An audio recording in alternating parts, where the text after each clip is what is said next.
கங்கையில் நீராட கொடுத்து வைத்திருக்க வேண்டும் என்பார்கள். பாபாஜி, எனக்கு ஒரு சிறிய சந்தேகம், தங்களிடம் கேட்கலாமா? கேளுங்கள், தெரிந்தால் கூறுகிறேன். கங்கையில் நீராடினால் செய்த பாவங்கள் அனைத்தும் தொலைந்து போகின்றது என்று எங்கள் வேதம் கூறுகிறது.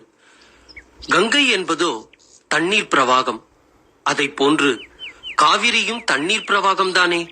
அப்படி இருக்க கங்கை மட்டும் ஏன் உயர்வு பெறுகிறது என்பதை தங்களால் விளக்க முடியுமா? நான் பிராணத்தின் பக்கம் செல்ல விரும்பவில்லை. நான் அறிந்த வரையில் மற்ற நதிகளில் ஓடுவது மழை நீர், ஆனால் கங்கையில் ஓடுவதோ பனி நீர். விழுகின்ற மழை நீருக்கு மண்ணின் இயல்பு தானாகவே வந்துவிடும். பனி நீருக்கு அது கிடையாது. அது மட்டுமல்ல, மழை நீர் காற்றால் மண்ணை தேடி வருகிறது, ஆனால் பனி நீரோ வெப்பத்தால் உருகி அல்லவா வருகிறது. மழை நீருக்கு காற்று துணை, பனி நீருக்கு நெருப்பு துணை. காற்றை விட நெருப்பிடம் தானே எரிக்கும் சக்தி உள்ளது. ஒருவேளை அது உங்கள் பாவங்களை போக்கக்கூடும்.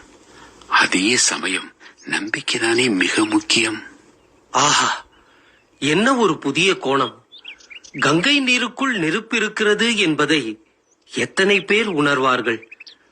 அற்புதமாக விளக்கம் கூறினீர்கள் பாபாஜி.